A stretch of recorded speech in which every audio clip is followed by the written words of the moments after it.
Welcome to the EKO Podcast, where we talk about entrepreneurs and we talk about everything that affects you as an entrepreneur. I'm your host, Andria Lovitt, and today we have a very special guest, Jonathan Acosta-Torres. Thank you for having me. Well, welcome to the show. And Absolutely. introducing me as a very special guest. I don't know what I did to earn that title, but I appreciate it. Well, Smooth. Jonathan is the founder of, or the co-founder of Newt News in Newt. So can you tell me a little bit about what that's all about? Yeah, so Newt is a project that I've been working on for technically the past year or so. But kind of started off as an idea and molded around quite a bit. Tried to overcome that inertia of like, is this something worth working on? Is this something that anybody's actually going to want? I eventually decided I'm just going to pull the trigger on it. And what this idea became is basically a news platform. But rather than just being another news platform, for folks to post whatever they want and just have it be another place where you can go and, be showered with all kinds of different, politically biased or sensationalized articles and all that kind of stuff. Yeah. A lot of clickbait here, right? We really want to be a place where we embrace high quality, right? Like that's our number one mandate is we want folks to come onto our platform. We want them to be able to be informed and also be informed in a way where they can trust what they're reading because it's immediately transparent, visible, what it is that they're reading and why they should believe what it is that they're reading. And I'll talk a little bit about how we do that. We do that through a thing called trust signals. But additionally, other than just, the foundational vision of having it be a place for high trust and a place for quality information, we really wanted it to be a place that feels zen. That was kind of my keyword that I keep coming back to whenever I tell people about it is I just want a place where I can go to keep up with what's going on, to search for information where I can be reasonably sure that I'm not just being pandered to, or I'm not just being, bombarded with sponsored posts or, what other people want me to read or buy or whatever. And a place where I feel calm, relaxed. Whereas in contrast to many of the existing platforms these days, at least this has been my experience, is that you open up these apps or you go to these websites and immediately you're just bombarded with all kinds of different, articles with, this guy said this and it's, hate speech and blah, blah, blah. And it's okay, well, that to me sounds kind of like an opinion, like tell me more about it, right? But it's so many different things, so many different pieces of information that you have to sift through to try and figure out like what actually happened. Right. And during that process, you're stressed out because you're like, oh my gosh, this is like so much work. It's a lot of emotional work, even more than just like, the mental energy you expend on trying to deduce what is the truth here.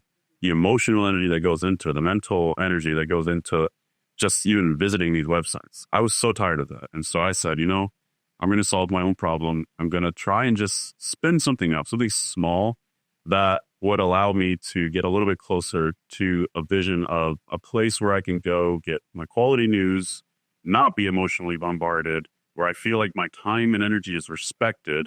Yeah. And just have a zen place with high quality information. That was the vision. That's how it came about. And that's what we're striving to build. I love that. Now, I'm curious to how you came up with the name Newt with a T at the end. How did you come up with that? Yeah. So this is not as illustrious of a story as you might expect. I think, some folks will tell you they spent years like, trying to figure out what they're going to name their startup or what is the perfect branding or whatever. I spent 5 minutes on it, honestly. I came up with the little tagline, which was just neutralized news. So I was like, well, what kind of rhymes with neutralized news and what's kind of a good mascot? Well, Newt. Yeah. So it was very simple. And, but I mean, I think that's kind of a theme though, that you'll find is that we're very big on simplicity. Yeah. Just kind of getting to the good stuff and don't worry about, you know, the little details. Like if we ever need to rebrand or something, like that's a small detail. We can all do that. But that's where I came up with it. Yeah. I think it's kind of effective. I think it kind of like gets the message across. Yeah, I think it is pretty effective. I think that's a really good understanding of really what you're about, like neutralizing the news, kind of like what you said then, kind of not being too extreme from one side to the other. And that polarization, I think, has really been affecting the market. Most of these platforms are going to go for. Yeah, but then what does it do to our country? What does it do to our family? That's the thing. They don't care. Yeah. The money's coming in. They're not going to, you know, they're not really going to give that a second thought. Right. Well, I think what we're seeing, though, is people starting to push back against that. People starting to say, I'm not going to settle for what the mainstream media is putting out there. Yeah. And I think the results of that have really shown up with this election, the 2024 election. And I think we started to see, I would say, I started to see the peak of the mainstream media really getting extremely polarized back in 2016, because you had all this talk about Russian interference and these headlines and this clickbait and all this stuff that, you know, really wasn't even true. This is back when I started to see some, actually after it was actually right around 2020, I started to see the decline, the sharp decline. Okay, I know it's been declining. The quality has been declining, but I saw a sharp decline in the quality of the mainstream outlets. So I was an adjunct, and I studied journalism.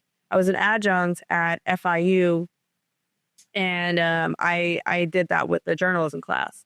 And so I was tasked with grading the news stories that the sophomores would write. And I remember there was a moment that I had in around 2020 where I was reading a story by AP News, Associated Press, and we used the AP handbook. So they were kind of the gold standard. Yes, they were the gold standard. But I remember there was a moment I was reading an AP story and I said, what am I reading? What is this? This is not news. And it was supposed to be a news story. And so I was reading it and I was like, I would mark this. I would give this student, if they were my student, I would give them an F, because this is just the total opposite of what I was taught is real news. Right. And so I have that love of journalism and love of writing from that perspective of like, what is truth? And I think real journalism is about the search for truth. And it really resonated with me when you talked about the same thing, you know, how your platform is really for those who are searching for truth. 100%. Yeah, no, I definitely agree with that. And especially, you know, when you're thinking back to those times where, you know, you kind of notice like the hyperpolarization of the media, and it coincides with the disaffection of people wanting to then get away from those places, right? Because, and it kind of goes back to what I said, right? Like it takes an emotional toll on you. Like, yes, you are becoming, emotionally charged by what you're reading, and it does work on a lot of people, sadly.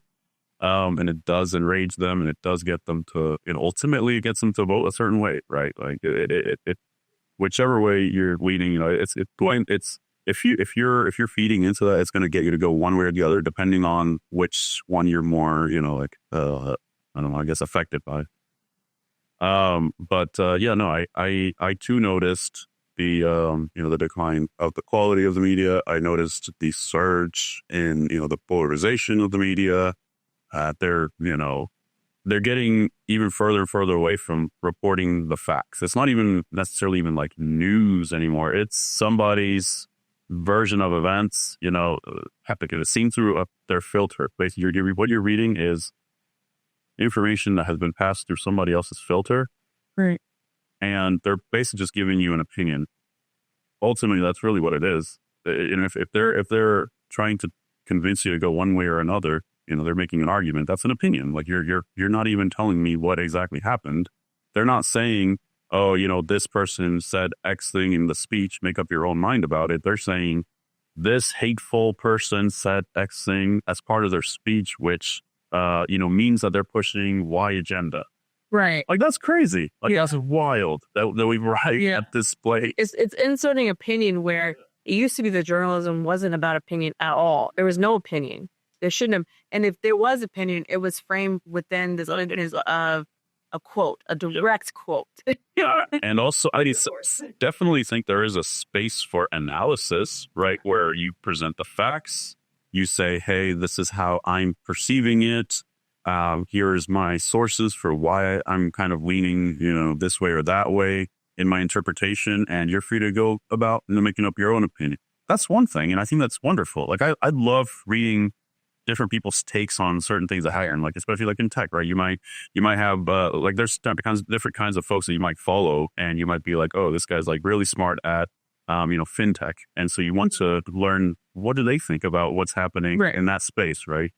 Or you might have somebody that, works in healthcare tech. You want to know what they think about this space. Like, it's fun and interesting, and it does help inform us when we hear people's analysis, but it's when it is the default to just be hold, like, here's the opinion, almost as if it were fact.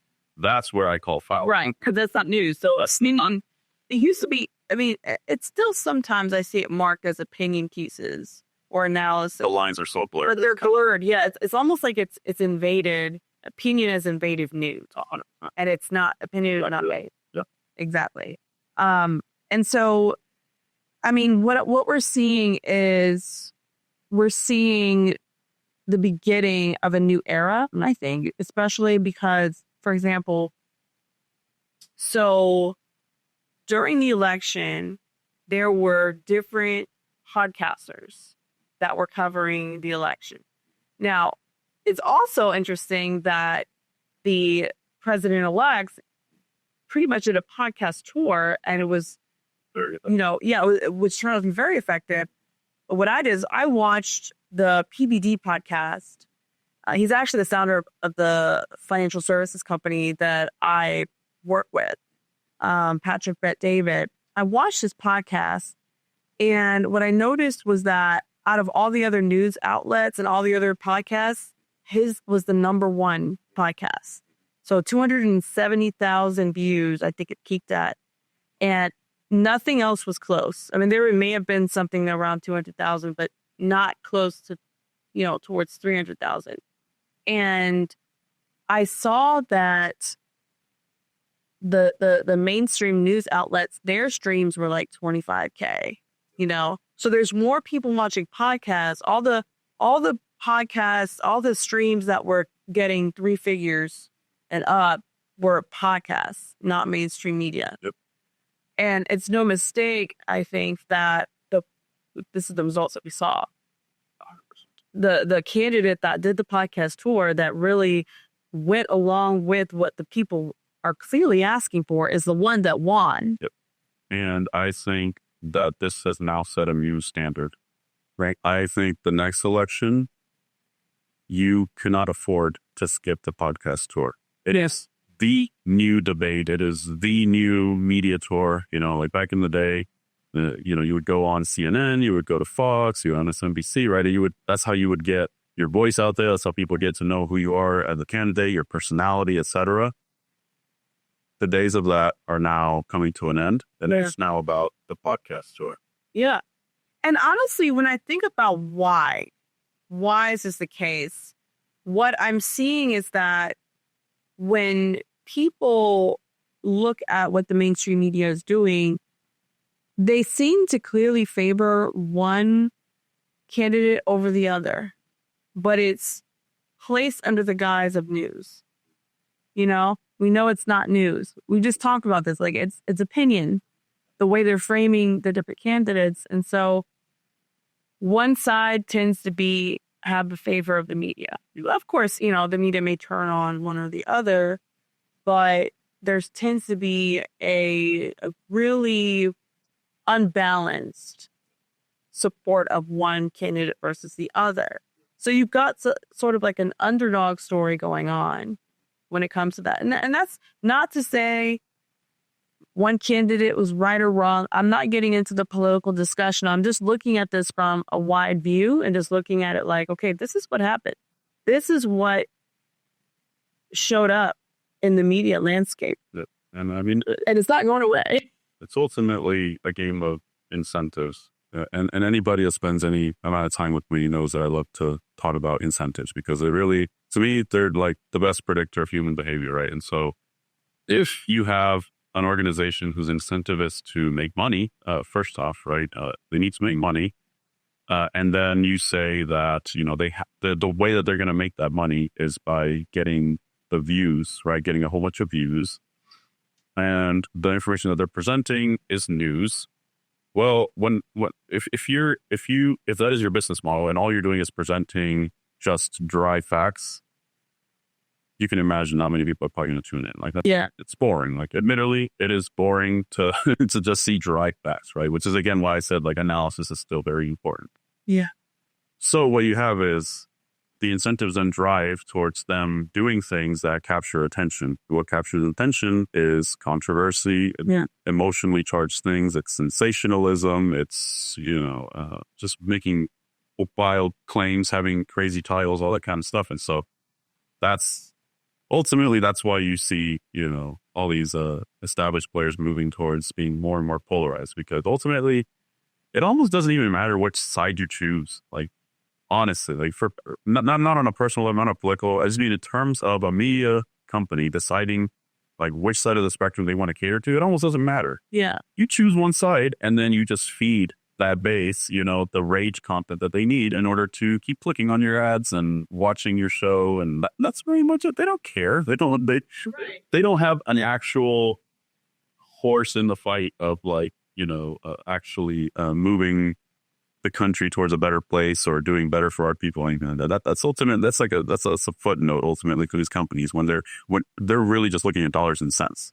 And so the incentive drives us towards what we have now.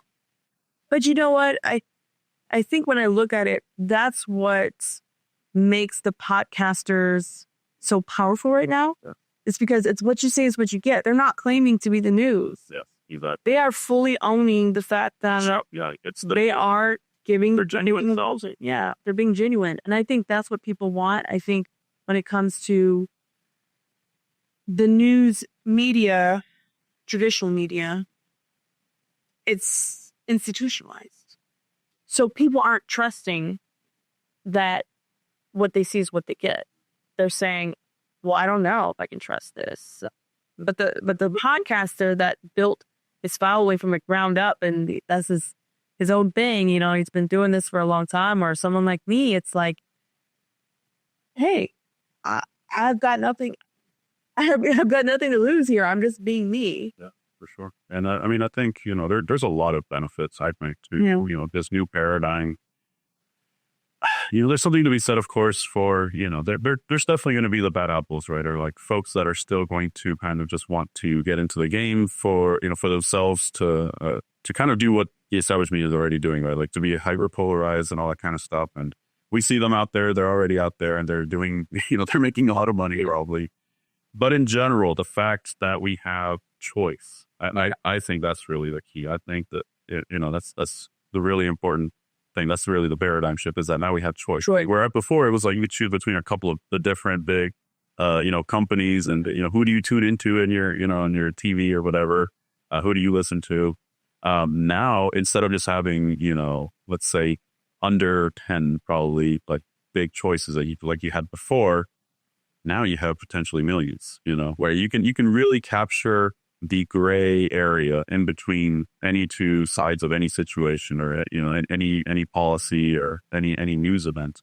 Whereas before you were kind of forced to either, you're forced instead, like a couple of maybe hopefully different grayscales. But even then we just said that, they kind of tend to go towards the sides. So you were really just picking between, like red and blue, basically. That was your choice. Where now it's like, we can fill in the spaces in between. We can really get like a whole field of creators that are able to fill every little niche, right? So like rather than just having to go, for the mainstream, which part of the mainstream is also that they kind of just cater to the average, right? And I'm not talking about the average person. I'm saying in terms of like the average of whatever, whatever's important that day, right? Like if the average fan in their base is worried about Kim Kardashian that day, that's what they're going to talk about. Like you don't really get the choice. They're going to present whatever they want to present to you. Now it's like you go and you follow who you want. You can go, go watch somebody's, live stream, and maybe they're one of your favorite podcasters, and let's again, I'm going to use an example of like fintech or something, right? Like they're your favorite podcaster in fintech, but today he seems a little bit off. He's not really, giving you the hard hitting facts like you felt like he was. Just switch over. You head out to another place. You find somebody who's either adjacent to him, or you could even go to the complete opposite end of the spectrum. You go find somebody else entirely, and that. Yeah, that's wonderful. I'm very excited for this new paradigm. Yeah, I think it brings freedom. Multiple choices gives freedom, and that's what the American people are looking for. So what I'm noticing is that there's some platforms that are coming out now that are giving more information based on. So they're basically creating more transparency. They're not allowing the traditional media to hide behind news. I don't know. Then they're not allowing them to do that because they're revealing, okay, this one is biased. This is right leaning. This is left leaning. So some of these companies are like BT News.ai. That's the one that Valuetainment. It's run by PVD. And then we have Brown.news. So those are some aggregators of news that they're not necessarily, and they are a media source in the sense of the PVD podcast. But that BT News.ai is an aggregator, as you would say. Yeah. Right. So what's the difference between an aggregator and what you're doing? Yeah. So what we're seeing in this initial first wave of this paradigm shift towards smaller creators, independent creators, folks that aren't necessarily, affiliated with one of these giant corporations, right, is that one of the most obvious things that we can do is to at least take what's out there, what already exists, and like you said, aggregate it, but then also kind of like layer on top of it a thin layer of, additional information, right? And that's great. That's, we're seeing that,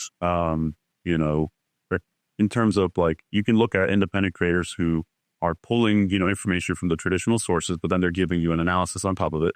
But then we're also seeing it from platforms that are coming out, like you said, like Ground News, right? Where they are aggregating a bunch of news articles out there, and Ground News is agnostic. They'll go, they're pulling from everywhere. They don't have like a specific, as far as them, they don't have like a specific agenda or like specific niche that they go for. But they're bringing all these articles together in one place, and they are, like I said, kind of giving you like a thin layer on top of it of like, okay, we're going to do things like analyze the political leaning of the article that you're reading.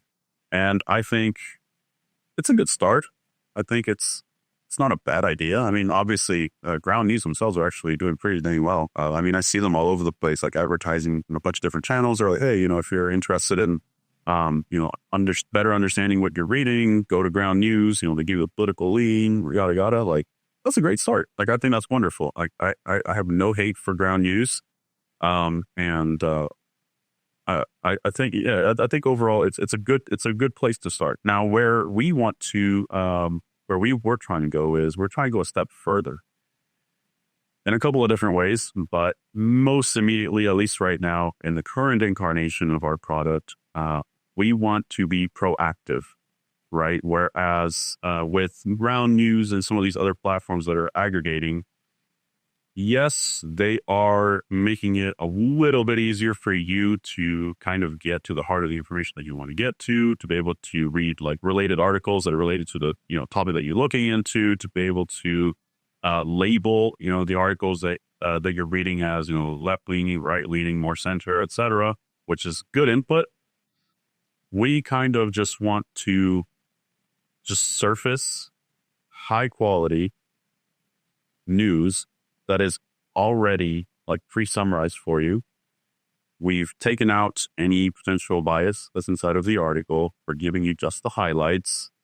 And on top of that, we are also giving you an explanation of what it is that, what bias was found. Right? So if you're interested in digging deeper into it, you can look into that. You can also read the original article. And like I said, this is the current incarnation. We have, plans for a lot of other things, but what we really want to do and where we want to get to is to have what we call a trust analysis engine.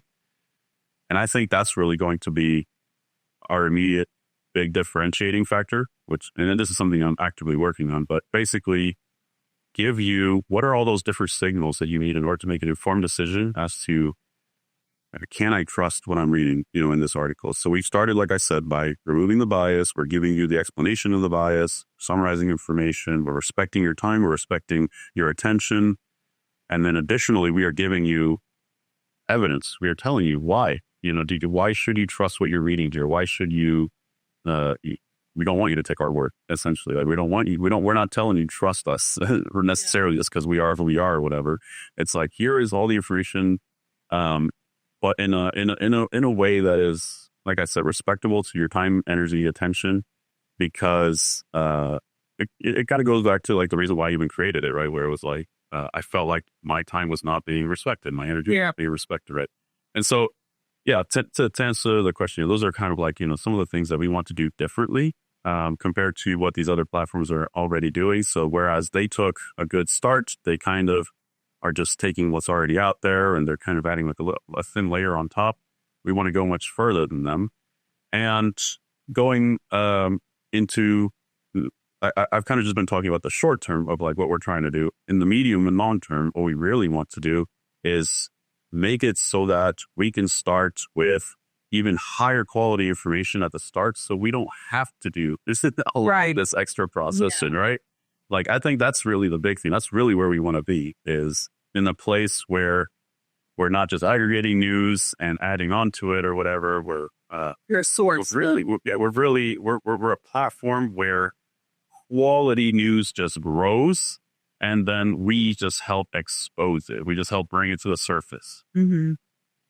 No, but I think that's, in a nutshell, that's kind of how we differ from these other platforms. Yeah, and it's taking it past aggregation and more so getting it to the creative aspect. And what I really like is that phrase you said, respects my attention. I like that respecting your attention is going to be built into the media that's going to be coming from this. So earlier you said motivation follows incentive.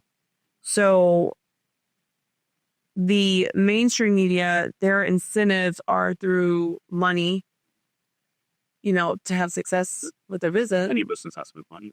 Right. So if that's what they think their incentive is, do you have a different incentive?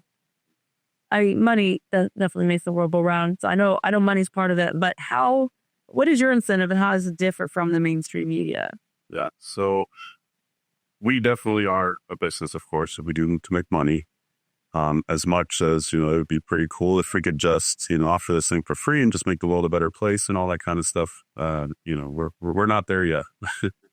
We'd like to, I definitely have ideas for efforts of how we can, democratize access to high quality data, but I won't go into things like it right now.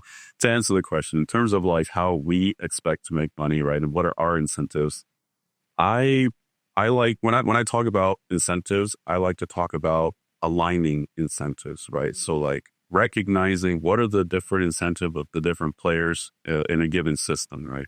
And so here in this specific system, right, we have us as like the platform, we have the creators, right, or like the folks that are, I call them the publisher, but it could be independent folks. It could even be like traditional media, right? They can come and publish, right? As long as they're bringing their best selves and they're not being naughty, they can come and publish, right? But so we have the platform, us as a platform. We have the creators, the publishers, and we also have our consumers, which are the folks that are eventually going to actually read all the stuff that's on our platform. And so the game that we need to play and that we need to be very smart about is ensuring that we are properly aligning the incentives between those three different entities, right? So thinking about, what does a user want? They want to be able to get as much as they can for as little bit money as they can, right?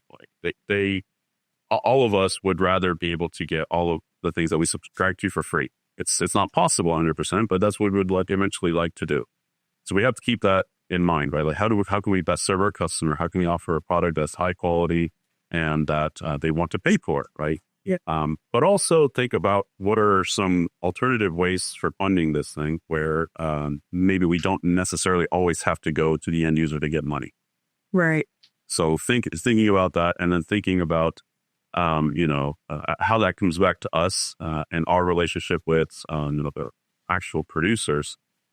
We want to incentivize high quality news being brought on our platform, right? Because then that allows us to be able to offer it high quality, news and high quality information to the people who are looking for it. So in the very simplest terms, if we can do that already, we can probably just be very simple and just charge a fee, right? And just say, hey, you want to come on our platform and you want to, consume the high quality information that's on here. It's going to be $20 a month or whatever it's going to be. And that's already like decent. Like that's already a good start, etc. And I think in general, that's, I think that generally does a good job of kind of protecting, everybody's like interests, right? Because you have the producers, the publishers who are now incentivized to produce only high quality information because that's what we as a platform are promising. That's what we're selling. Right. We are incentivized to only bring high quality posts in, right? And then we want to provide that to our consumers, and they are rewarding us monetarily for giving them that high quality data. So at the very simplest, way for us to monetize would just be that. Yeah. We do have other ideas though, where we want to, we start off with this consumer platform, consumer facing, right? But we also do things like B2B, like we can also do things like bring in advertisers in an intelligent way. Like I personally hate ads. Yeah. I don't want to see a whole bunch of ads. So like I want to do it very intelligently, but I'll start off by talking about the B2B piece. So like we've already, spoken to other companies that are working on products or that already have existing products where they are bringing in data feeds, right? From Reuters or AP or CNN or whatever, where news is very important to so many different companies, and it affects their decision-making on a daily basis. Absolutely. And one example could be, like if you have if you're running like Salesforce, right? And on the side of your company and you're trying to pitch to a company, right? And you made a record for them inside of Salesforce and you need more information about them. You could go and have some kind of a plugin for Salesforce that kind of brings you a feed of like, what are the news that relate to that company, that you're going after. And that's great. But then that takes you back to that place where it's kind of information overload. It's kind of up to you to go and sort through all that information. So I think there's a space there for us to be the ones that are offering high quality, summarized, concise information, right? That is impactful for companies. So that's another revenue stream that we could do. That's very cool. And I mean, it's something that, it's obvious. I feel like it, and it would be relatively simple to kind of, not pivot into, but like have it be like an additional appendage to the company to license it out, because we are already doing the hard work of making all of this stuff happen for our consumers. We can, kind of like have it also for, for businesses as well. So that's another place where we can make money. And my hope is that, we can make substantial revenue from the B2B stuff so that we can offer our consumer product for a much lower price. Right. That's my hope. Like I really am about, increasing access to information. Like I want to do that. So I'm hoping that takes off and that piece becomes one of the larger pieces of our business. And then of course there's, advertising. Advertising, like I said, is something that I personally am not a huge fan of. Right. I don't think everybody is a fan of it. Most people don't like to be bombarded with ads while they're reading a story, or it's just another form of disrespecting your users, right? Like I said, like a lot of these articles, they disrespect their users by, just giving you BS information or opinionizing and not giving you the facts and sensationalizing all that. Advertising is just another way that these platforms disrespect their users, right? And so I will say there are some platforms where their advertising has been effective with me. Mm-hmm. And as much as I hate to admit it, I do think that like Instagram does a pretty decent job. Like, Yeah. I'll be scrolling through Instagram and I'll see what is an ad, but like it doesn't even present itself as an ad necessarily, right? You have to like go look for like the sponsored logo. Like they do a decent job of presenting you with information. Might even be an entertaining reel or something that you're watching. And it's good quality. And it's good quality and it's like relevant to me. It's like, oh yeah, that's actually like a product that I might want to use, you know? So I think I have to give them kudos. I have to give Instagram kudos. Like they have raised the bar on what is acceptable in terms of, you know, what advertisements going to be shown to our users. And I hope to follow along those lines and maybe find ways where we can make it even better. Because if we can create ads that almost like, you know, don't feel like ads because they're so useful to you, like people are more receptive to that. That's more respective, and it respects people's time. It respects their mental energy more. And it just, it feels right. It feels better than like, you know, the ickiness you feel when you're just kind of like back in the day, you would just get like pop-ups, you know, browse, you see a pop-up and it's like, oh. I still get those. Like I'm reading something and then it won't let me scroll because it's like this big thing that took over the screen. There's definitely still a lot of examples of it happening these days. It might not be as blatant as like a pop-up, but there's definitely a lot of places where you'll go and you're just like, okay, to watch like a 30-second ad or whatever, you know, it's like they're just not respecting your time. So that's a good thing. I've noticed more of that lately. I've noticed in like on Facebook, it used to be we didn't see that at all. Yep. But I understand as they mature, they need to make sure that they're generating more revenue. So I know that ads is their biggest revenue source for sure. So I know that they're putting these ads here as time to collect. Because for many years we had no ads at all on Facebook. And so what I'm noticing now is that while I'm watching a video, it'll like do like it'll inject a little ad in it, or after I watch a reel, I have to watch an ad before I can watch another reel. So while I understand why they're doing it, because that's money, I also, it's like this unspoken thing. It's like, I wish I had the words, but that disrespecting my time is perfect to explain how it feels. So I love the fact that you are on the path of innovating advertising.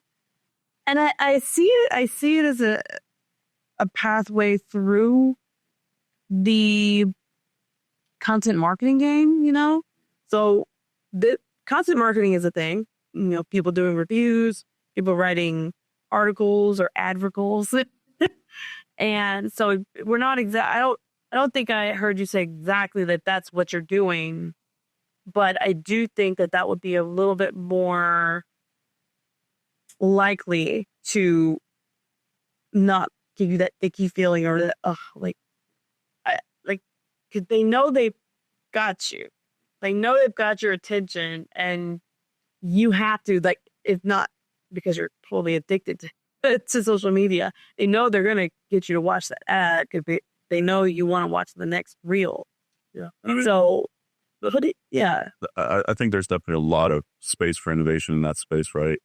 And we definitely don't want to be part of the problem. We definitely want to be part of, So to take one little step back here, what I'll say is, as much as I personally don't like ads, you know, I pay for YouTube Premium because I don't want to see the ad, right? I am fortunate enough that I can afford to pay $20 a month, you know, for YouTube Premium and not see ads. There are a lot of people, I would probably even say maybe the majority of the world, that cannot afford to do that. And so I think there is a place for ads in that, you know, if you're willing to trade a little bit of your attention for the ability to still access the resource that you can't access, like, I think that's a wonderful use of ads, right? Like, especially if they're, you know, respecting that user, right? And not just being like, oh, you can't afford YouTube Premium, so we're just gonna, you know, show you whatever the heck we want to show you, whatever, right? Like, and, you know, that's just one example. I don't think YouTube necessarily does that, but I think there's definitely a place for advertising, especially for folks that can't put up the money that a platform might be charging in order to get rid of it. And so thinking through that, as much as I personally don't like ads, like I said, there are places where it makes sense and there are right ways to do it. And so that's kind of our job right now. It's kind of, how can we use this tool to help democratize access to our platform, but do it in a respectful way? And so, there's many ways that we could take it. One of our ideas was what we call gold links, which is basically if you had somebody, the example that I use is Apple. If you had Apple, and they just released their new MacBook Pros. I actually bought one. It's coming in next week, I believe. Nice. So they just released their new MacBooks, right? And this is a hot product. It's something that people are going to be looking up reviews for. They're going to want to learn about this. And so if you were on our platform, if you were on Newt and you wanted to learn about the new MacBook Pros and you were reading about articles about them, I don't think it would be disrespectful or invasive to maybe insert, like a link inside of the article where maybe the word MacBook Pro is highlighted in gold. And if you click on it, it takes you to, be able to go order one. Like, to me, that just feels very natural. It, as a consumer, looking at it from a consumer context, that's very convenient. Yeah. That's very nice. I don't have to go and click around or, go and Google search and try to find, what it was the website that I go to go and, buy a MacBook or whatever. So in that way, I see it as, Apple is happy because they are reaching their intended audience. They're getting their clicks. They're getting, the sales. I think we as a platform are happy because we are helping to connect, a buyer with a seller, and we're able to, make money from that. And as a consumer, you're happy because you are getting easy access to what you wanted. You're getting a relevant product ad. You're getting, it as a natural part of what you were already doing. You were already interested in, buying one of these things. And now you can just easily click and go and learn about it, go buy it or whatever. So in that way, going, it even goes back to, aligning the incentive. I feel like that's a nice aligned way of, doing advertising. And that's just one example. Obviously, it's not the entirety of the strategy we want to roll out, but it's just one example where it's simple, but I think it's effective and it's respectful. Yeah, absolutely. I definitely see that. And I think what I see is there's a call for a new level of advertising, very similar to the media, where we're heading into a different age. I know that we broke down the ages of media before. We broke down, before there's, the word of mouth, and we're limited to that. And in the old days, before the in the printing press, then we have the printing press. And now we have word that you could trace back to a source because it's been printed somewhere. And then we have the age of information. So the internet that kind of brought this boom of information and broadcast and, TV, radio. And then now we're going to this new age. So tell me a little bit about this new age that we're ushered into. Yeah, I love to, talk about this because it really is such an interesting time to be alive. But so the way that I would explain it is that, initially back in the olden days, right? Not too long after the caveman days, when we were first starting to kind of tribalize and get into groups, we have the villages or whatever. The way that information spread was you would just tell your neighbor or your family member, or you would ask somebody for advice, right? You would just kind of go to the village elder. You would say, hey, how should I go about, doing this thing that I want to do? And they would give you their best information that they could. And in some ways, it was easier to trust information because it was just so readily apparent, right? If there was a fire in your village, you saw it, you smelled smoke, you got to see it, your neighbors were talking about it, etc. It was easily verifiable.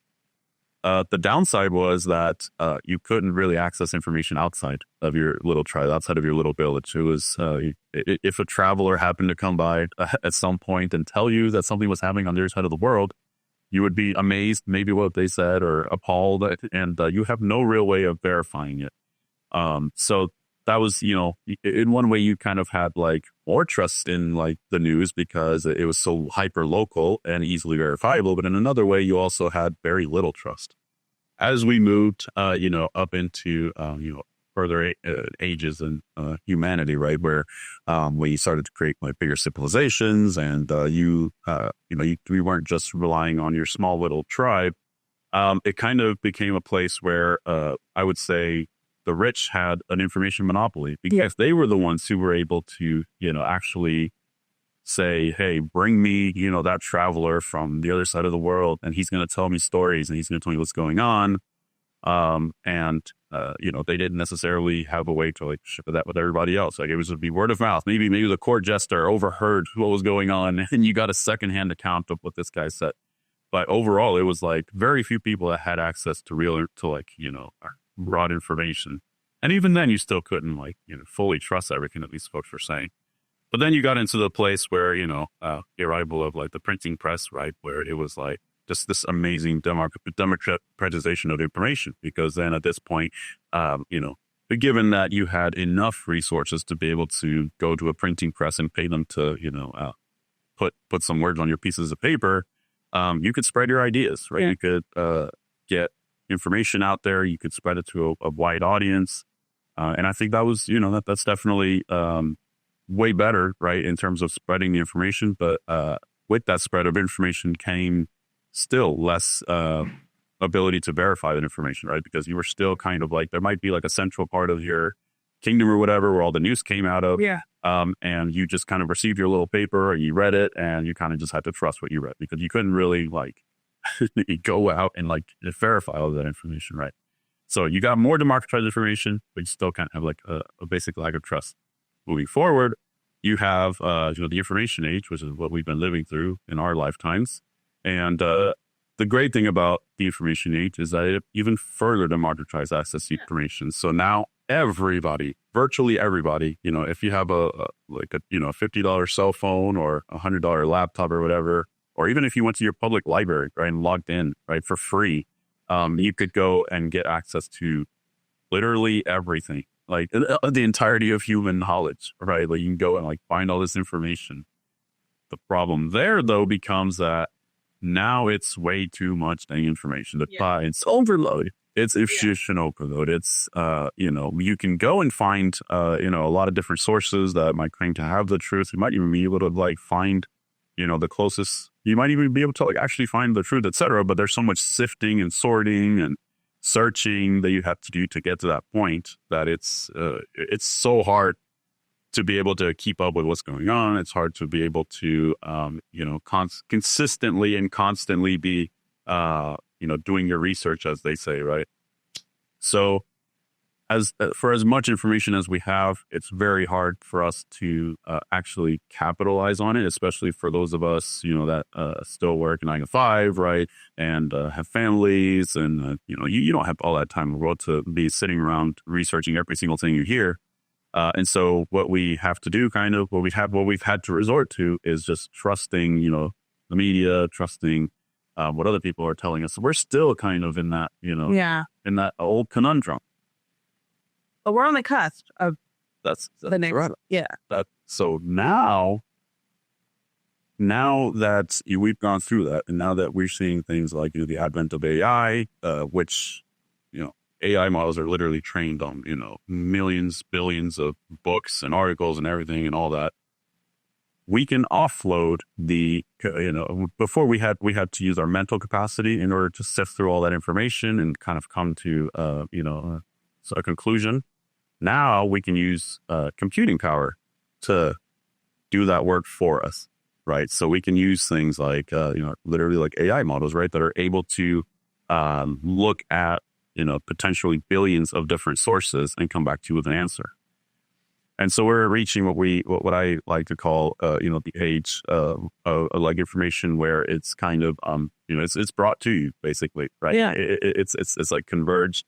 So curated, it is a better word, right? So it's like the age of curated information where we now have the ability to simultaneously have information brought to us where we don't have to do all the sifting and sorting, et cetera. And these machines that we're building, these, language models and such AI models are powerful enough and they're smart enough that they can also bring to us the evidence, that they worked off of. It's just, I really do think that this next era, especially like the next 10 to 20 years, is going to be massive, in creating this paradigm shift, which where people will be able to, stay up to date with what's going on. They will be able to trust what they're reading, and they will be able to verify, without having to, do all that work themselves. Yeah. What we hear is, I'm hearing chatter about how people are fearing AI because of its ability to create and almost manufacture things that look real.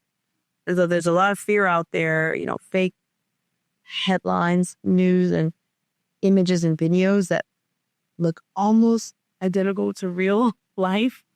And so people are afraid of that. But I like this perspective of AI being used to curate the truth, and people like programming AI for curating the truth instead of being bombarded with all of this false information or just information that just has an agenda just to stir up their emotions, just to disrespect their time, disrespect their attention. And now you sort of have a shield against that. So I think that's really important. I think that when it comes to mainstream media, we're seeing the beginning of the end, and they're going to have to evolve and shift tremendously in order to survive the age of curated information.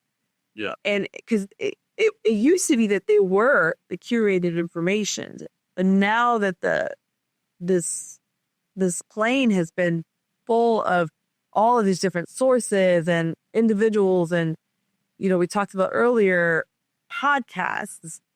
So there's millions of people, millions of podcasts out there now that someone could listen to. And so out of the rubble, there's got to rise some type of solution. So either the mainstream media needs to get on board and lead the charge for that solution that people are looking for, or face extinction. And that's a question I've asked, what's going to happen to the opposition? What's going to happen to, not that the media is the opposition, but just whoever doesn't want people to have a sense of balance, have a sense of clarity when they're looking at news? What's going to happen to them?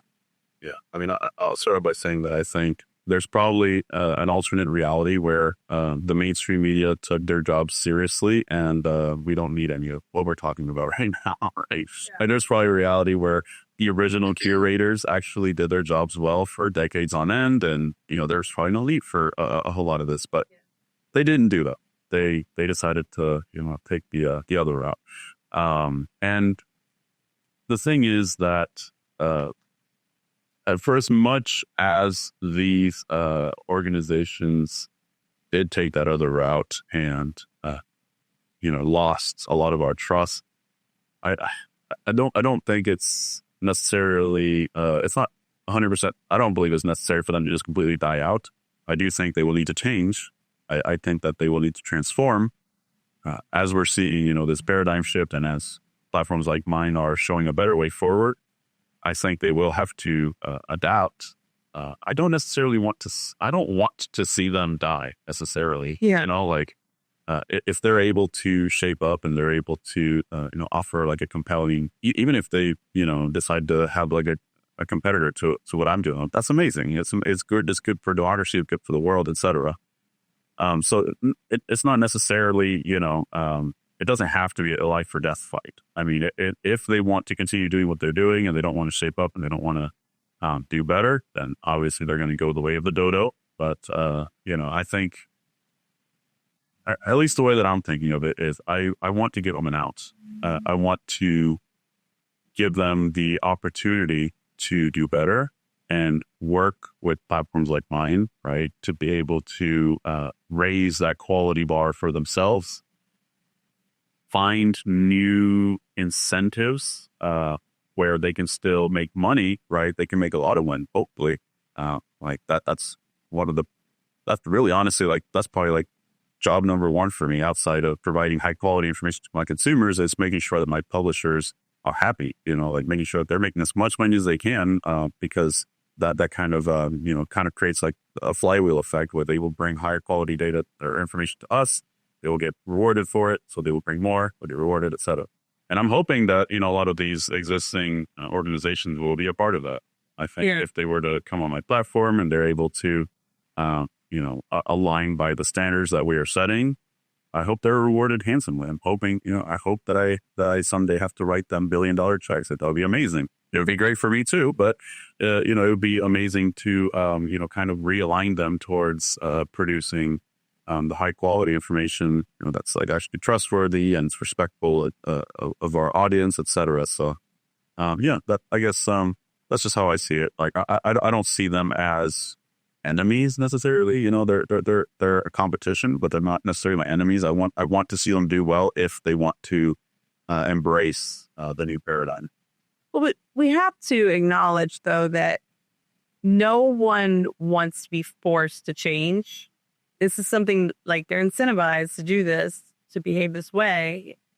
And so they don't want to be made to change. It's like change is scary when it comes to your survival.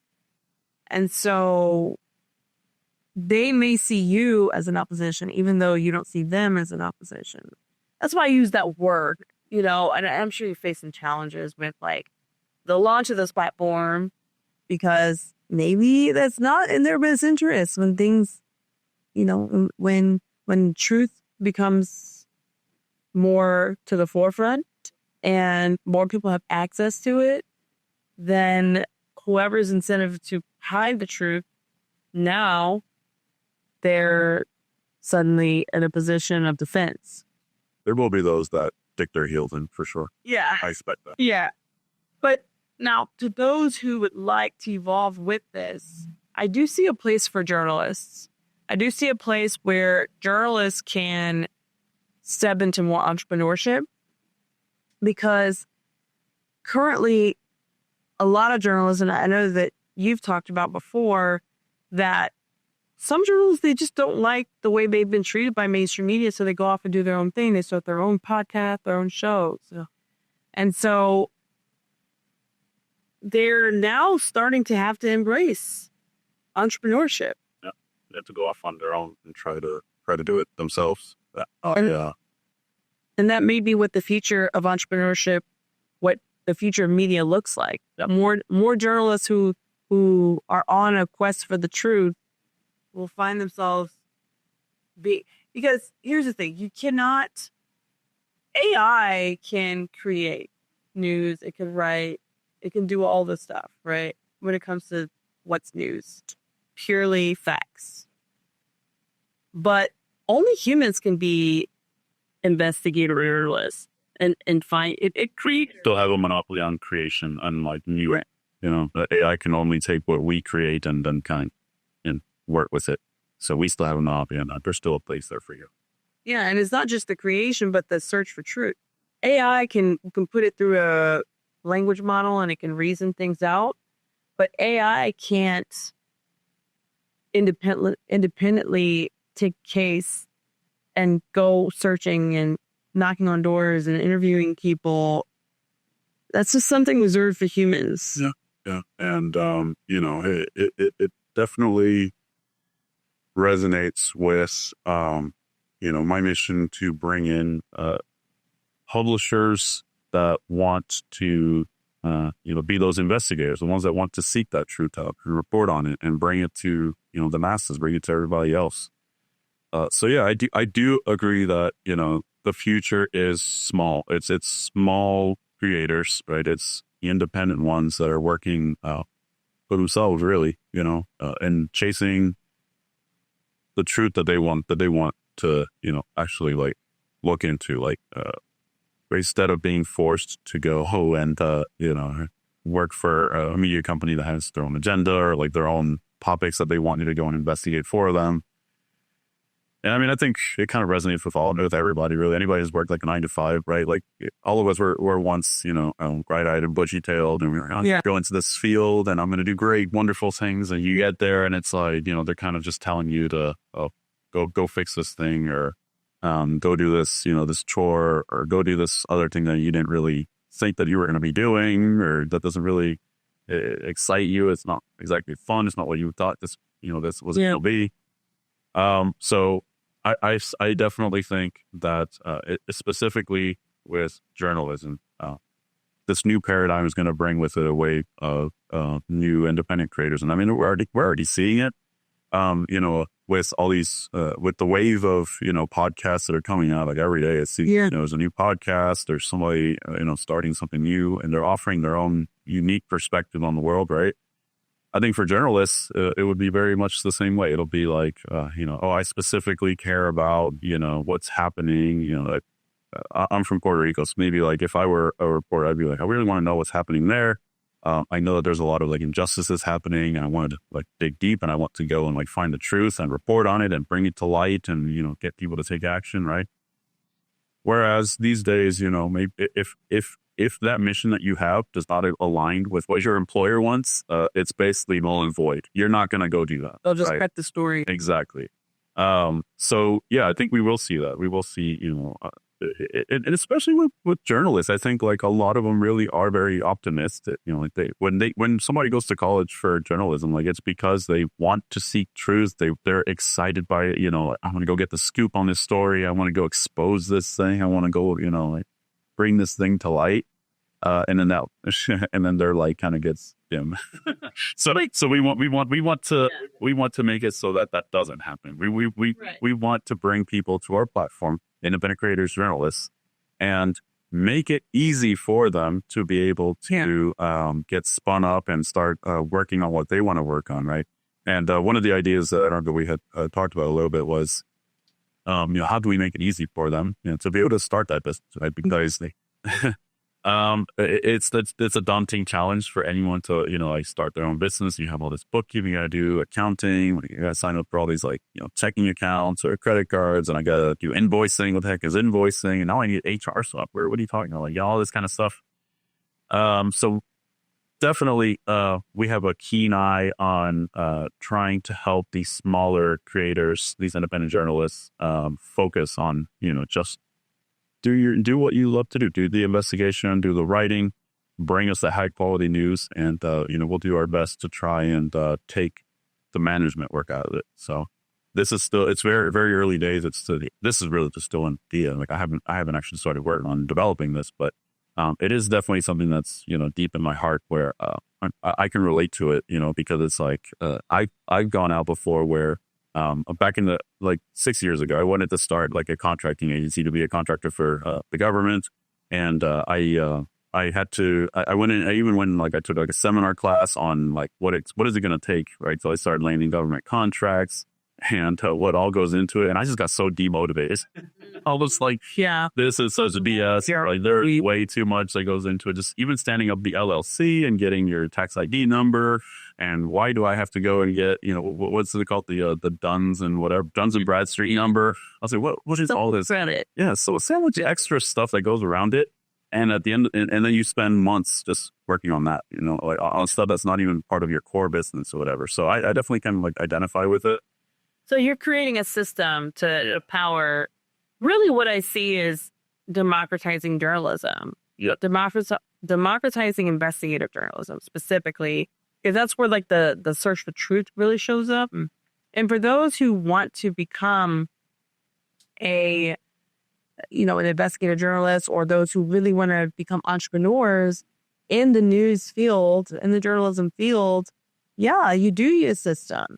You do need resources, because the search for information isn't free. I mean, there's got to be funding in place. I actually know some investigative journalists that I know personally, and they have to get grants, and they have to find funders and donors and investors that want to invest in them telling those stories if they're going to be independent. And so what happens is when you are depending on other people to fund what it is that you want to say. Like you said, even if you don't work for this company, you're beholden to somebody. And so for me, what I think is that those who really want to tell the truth, they really want to put forth effort into telling the truth, you've got to find a way to amass your own funding so that you can really do what you need to do what you desire to do without being beholden to someone else. And I really respect what you're doing. You're not looking for investors for Newt, because you know that if it's going to be the way you want it to be, you got to fund it. So you got to do it yourself. I'll say that I'm not 100% against taking on investors, but it would have to be somebody that aligns with those values that I talked about and is willing to put them into contracts. Yeah. Like I'm not going to play that game. I'm not going to play the game of, they're promising me that they're going to do right by us and stick to our values. And then it turns out that they were just the cash grab or whatever. But yeah, no, I'm hoping as much as possible. I would like to keep it self-funded because it really does give us that maximum freedom, to go out and do what we want to do and, enforce like our vision, right? Like actually make it happen. Exactly. And, I'm thinking of the footsteps that the founder, my company, Patrick Bet-David, that he created for 20 years. He was in the financial services industry. That's where he made his fortune. He had a $300 million exit when he sold PHP to Integrity. And so that now that he's started this new Verizon, he's starting his own media company, And so I just want to encourage those who are out there who have a bigger vision. They want to tell the truth. They want to empower. They want to democratize. It's possible. There are industries that you can get into that you can build your dream. I have a dream one day of changing the face of education through creating a network of micro schools. But I know that if I have to depend on an investor, if I have to depend on grants, then it's not going to be my vision. It's not going to be exactly what I want to create. And so that's why I'm in the financial services industry myself, because I know that I need deep pockets in order to do it.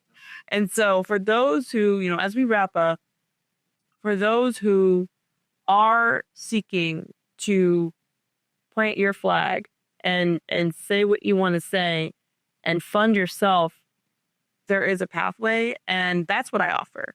I offer that pathway to generate wealth yourself that you can use to fund your dream. And if that's something that you would like to do, then I recommend go to EKOpodcast.life. And that's when we dive into what it takes, the leadership ability, the right books to read, plugging into a system so that you don't have to figure out all of this by yourself, so that you can have mentors. The journey begins there. Go into EKOpodcast.life. And for those who would like, which I'm 100% behind you in terms of what you're doing with Newt, but for those who also are they can't wait, it wouldn't be the first to get their hands on this app, where can they go to get on the wait list or to be the first to know about your app that's going to come out? Yeah, so, we're still heavily in development, but we definitely want to start bringing in, users, testers, early adopters, especially folks that are, willing to grow with us a bit. So I would definitely say you could go to our website, which is newt.news. You can get some information there. We're going to be updating it over the next couple of days, and it should be a lot more interactive. And, once we have the app out on the App Store, you'll be able to find it there. And I also will be putting up not exactly like a wait list, but it'll be a contact where you can, if you're interested in actually being part of the beta test, right? Which is a closed beta test right now, you will be able to get in contact with us, and we can, consider you as one of those early adopters, be able to get in a lot sooner than everybody else. And if they're a journalist that they want to contribute to your platform, are you also open to that? Oh yeah, no, that's the thing is, we want both the publishers and we also want the end user. So of what platform, right? Like we want to get a wide spectrum of folks to start working with us and start, testing this thing out to make sure that it actually does what we expect it to do. Okay, awesome. So once again, for those who are listening, we can't see what's on the screen. It's newt.news. Newt.news. Great. Awesome.